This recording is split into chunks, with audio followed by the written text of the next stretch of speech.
Hello everyone, I'm Brior and welcome back to Goodgame Empire. There were two big, potentially controversial updates this month, so it's time to talk about them. This is my updates review for September 2018.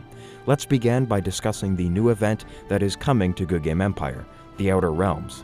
The idea behind this event is you can go to a special server, a temporary server, to participate in a competition of PvP and building without any of the normal events of Goodgame Empire. So this means no War of the Realms, no Samurai Invasion, etc. It definitely reminds me of 5 or 6 years ago in the game when none of those events existed anyways. Whether or not that's a good thing remains to be seen, but Goodgame Studios did have a test run of the event where you could participate without earning any rewards. When the event is running, there will be a button visible from your main castle that you can click on to open up a panel, and then you can click Go to Event.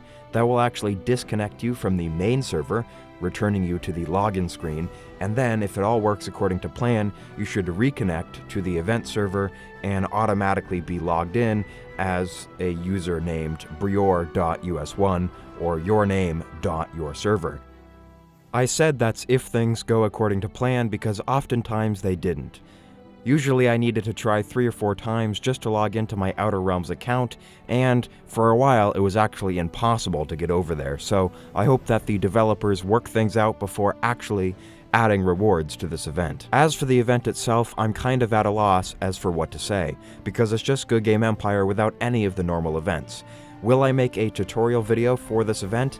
That remains to be seen. I think perhaps there could be an interesting exploration of the build order you should go through when starting a new account on the event server, but other than that, it's just play Goodgame Empire as normal. I think what will either make or break this event is the rewards that are involved, because remember, this event is asking you to take time away from your main account to go play on a temporary server with a disposable account, and most players won't be interested in doing that unless the rewards they can get are very good, or unless the PvP over on the temporary server is very fun. So we'll see about that, but first, let's talk about the rewards. Up for grabs first is a Goddess of Nature decorative item, and how well you do in the event will determine its public order and fusion level.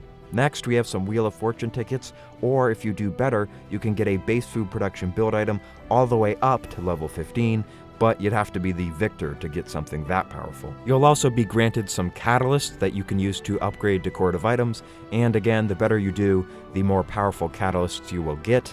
You'll also be awarded up to 5,000 horsetail banners, and the very best players, we're talking about the top 50, and the victor will get an emblem of the Outer Realms look piece for their Castellan. This is permanent, but you cannot put gems on it, so in my opinion, it's useless. It does look pretty good though. Recently with Goodgame Studios, it's really paid off to read the fine print. Goodgame Studios on the forums says that these rewards will not stack. In other words, if you placed first in the Nomad Invasion, for example, you would get the reward for placing first, but you'd also get the reward for placing in the top 50 and the top 100, etc. Here, it's not going to work that way. If you place first, you will get the reward for placing first, and that's it. So you won't get any of the prior rewards, and that's a big deal. I'm on the fence as to whether or not these rewards make participating in this event worth it. 2 of them, specifically the decorative item and the catalysts, both tie in to Goodgame Studios' Fusion Forge, which was released last month. I made a video about it, and you can watch that video by clicking on the link in the description. The thing about the Fusion Forge is the costs are very high and the return is very low. Only 5 public order per fusion level, and to upgrade one of your decorative items, you'll probably have to burn through 4 or 5 others. Goodgame Studios has recognized this on the forums, and they've said that they are considering expanding the rewards for the Fusion Forge, and we'll have to see where that takes us. But for me, that kind of ruins the Catalyst's reward from the Outer Realms event. The base food production build item is very good. You cannot get a level 15 anywhere else in the game so far as I am aware, but you can get a level 14 from the Shapeshifter Invasion, and that's something to consider. I actually think the most attractive reward is the 5,000 Horsetail Standards you can get for being a part of the top 25,000 players. And remember, the event is limited to 124,000 players, so if you are an active participant, I think your chances of getting this reward would be pretty good. One thing I meant to check while the test version of the event was running, but actually forgot to, is whether or not you can be logged in on your Outer Realms castle and your normal castle at the same time. Of course, most of you will know that it's possible to be logged into 2 accounts on regular servers at the same time, but I don't know about the whole Outer Realms thing because those 2 accounts will be tied together. I'll check that, and when and if I do make a video about this event, I'll mention the results. One more thing about the Fusion Forge is that this month the developers added an expanded in-game tutorial to explain to players how the system works, but if you've seen my video already in which I broke it down step by step, I would imagine you would not need that tutorial. With that out of the way, let's talk about the other big update to Goodgame Empire this month, and that of course is the introduction of a subscription service whereby you can pay a certain amount of real money every month to get a handful of benefits. There are actually 3 different kinds of subscriptions that you can make, so let's run over them now.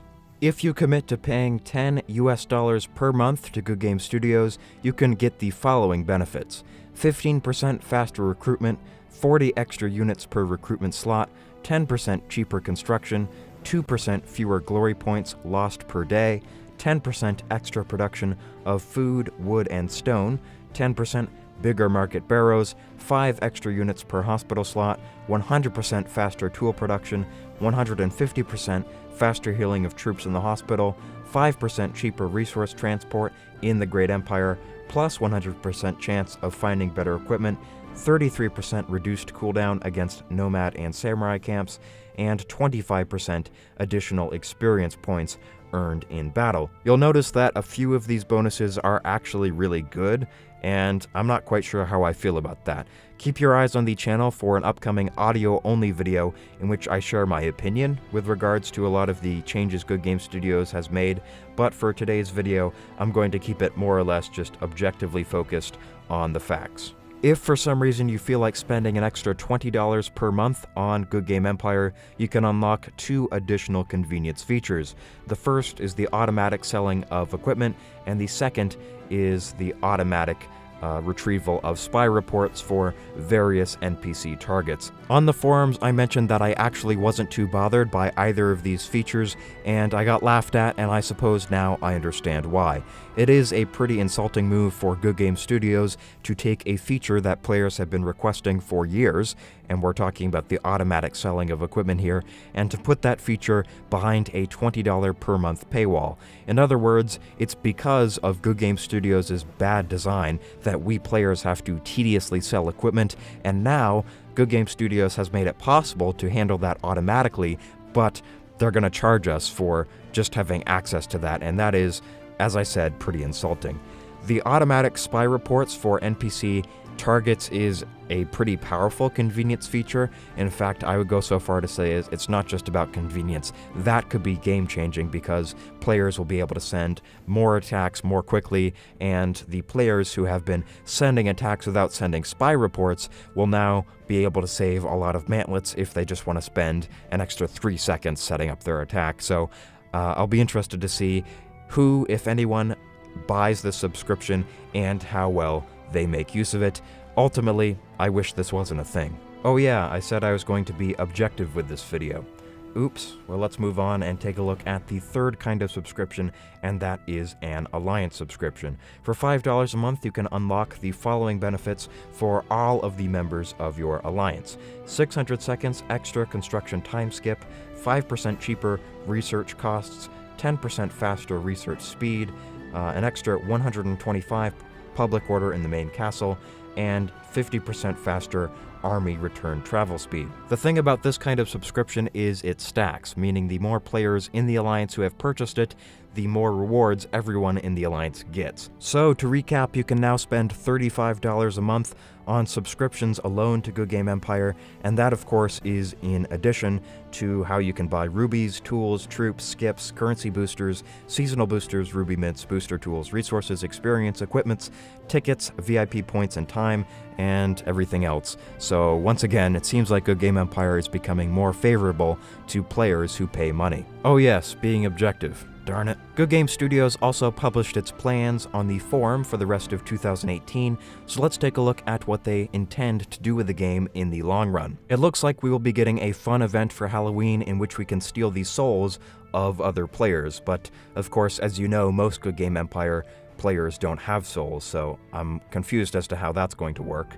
There will also be some changes to the attack autofill feature and the attack screen. Hopefully those will be made a little bit more navigable for players.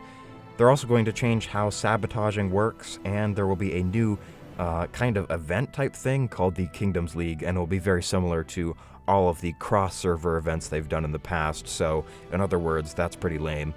Moving on, we will also have some changes to the War of the Realms and the Bloodcrow invasions.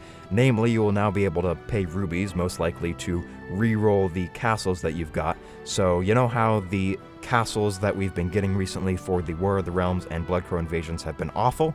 Well, now you can just pay rubies and change that. There will be some additional subscription bonuses, because of course we need more of those, and maybe the royal capitals will be coming back this year, but I think that is quite ambitious.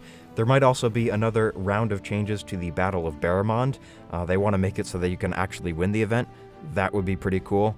You might know that nowadays it's not possible to win the Battle for Barrowmond, because if you spy the enemy capital, if you manage to get there, after defeating all of the watchtowers, you will see that it has like 1 million defenders, so you cannot beat it. And the reason for that is technical problems. If you were to beat the capital, apparently it would crash the game. So hopefully they're going to fix that and make it possible to win Barrowmond like it used to be possible to do. If I remember correctly, after you defeated the capital in Barrowmond, you could attack enemy camps to knock those players out of the event, and that was actually pretty fun. There's one last thing we have to look at this month, and that would be the event schedule for next month, that being October 2018. It looks pretty typical, but I thought I would throw it up on the screen now for you anyways, and there will be a Royal Quest running from the 5th of October to the 21st of October, so that's 16 days. That is a little bit longer than normal, but presumably it will be possible to collect the remaining 3 pieces for the Ivory Queen set, which, by the way, I've gotten 6 pieces for that so far, so I'm on track to complete it, and it should be possible in October to get the Ivory Pawn, which is the best commander gem in the game. So even if you aren't looking to complete the whole set, I recommend that you do go through the Royal Quests just to get that gem, and if you throw it on a Bloodcrow commander, for example, that's now going to be very OP. So once again, hopefully you're interested in that, and that is all for this month, so thank you very much for watching today's video. If you're not subscribed to the channel yet, please do consider hitting that button. I would love to have 6,000 subscribers by the end of the year. As it stands, I can only make a few videos a month, so the best way to make sure that you are notified when I post a video and you see all of the videos that I get to make is to subscribe to the channel and turn on notifications. So once again, I've been Brior, and I will see you next time.